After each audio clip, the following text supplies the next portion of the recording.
Par rapport au petit tableau, donc récemment, le travail récemment engagé, il faudrait dire que, parce qu'on ne voit pas du tout, bon en photo, les photos sont dégueulasses, hein. Alors, on ne voit pas la matière, la texture, et en fait, je recherche une, euh, une espèce de texture qui ressemble par exemple au plumage des perroquets, des haras, ces grands perroquets rouges, verts, bleus. Ça veut dire quelque chose de criard, très vivace, et en même temps, chose qu'arrive à faire la nature avec excellence, avec un goût incroyable, ben, il n'y a aucun mauvais goût, c'est extrêmement pur, puissant.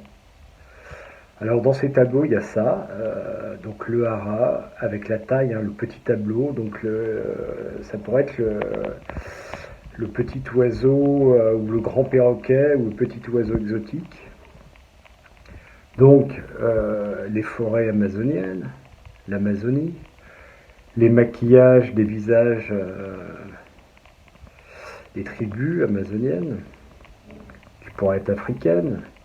On fait le tour de la Terre avec avec la création à cette liberté. Je pars de ma petite rue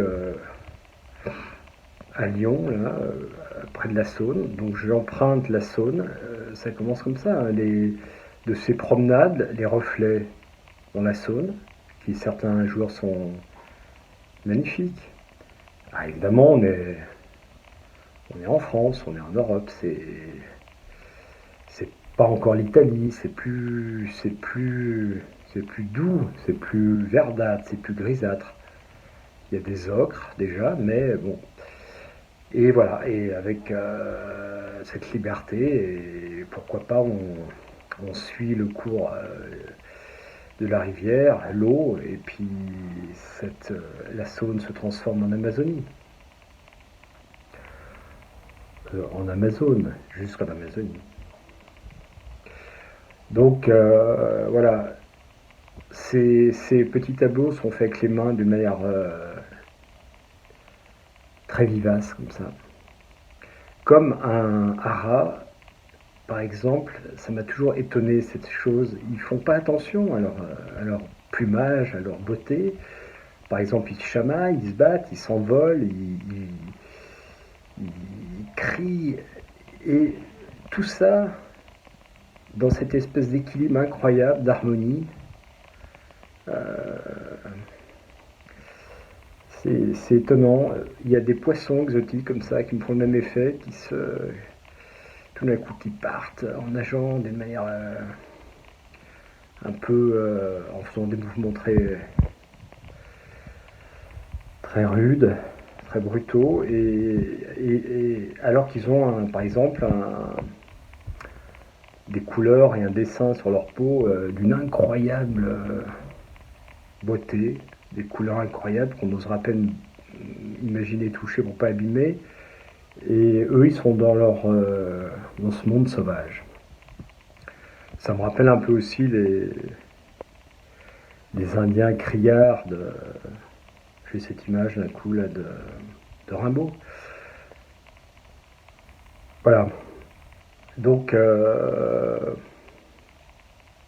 faudrait les voir en vrai.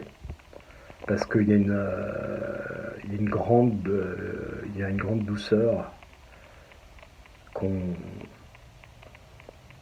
c'est très vivace et en même temps très harmonieux, sonorité qu'on voit pas. Alors après, je vais reprendre les grands tableaux, les grandes saunes ou les grandes marquises,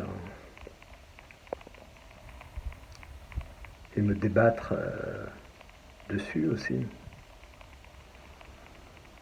Quand on attrape aussi un papillon, par exemple, un grand papillon, me souviens, enfant, avoir de la couleur après sur les mains. Il y a de ça aussi dans ces tableaux. La peau teintée de couleurs extraordinaires. La peau l'aile de papillon battait comme ça sur la main, presque comme une pulsation, hein, un cœur. Et cette couleur qui se dépose d'une manière incroyable, prendre conscience que il se balade avec des... J'avais été stupéfait de m'apercevoir que la couleur n'était pas collée, elle est posée. Et eux, ils partent en volant, en battement d'ailes, dans le bleu comme ça, le bleu du ciel. Mais comment c'est possible? Là aussi, je retrouve mes petits tableaux. Voilà.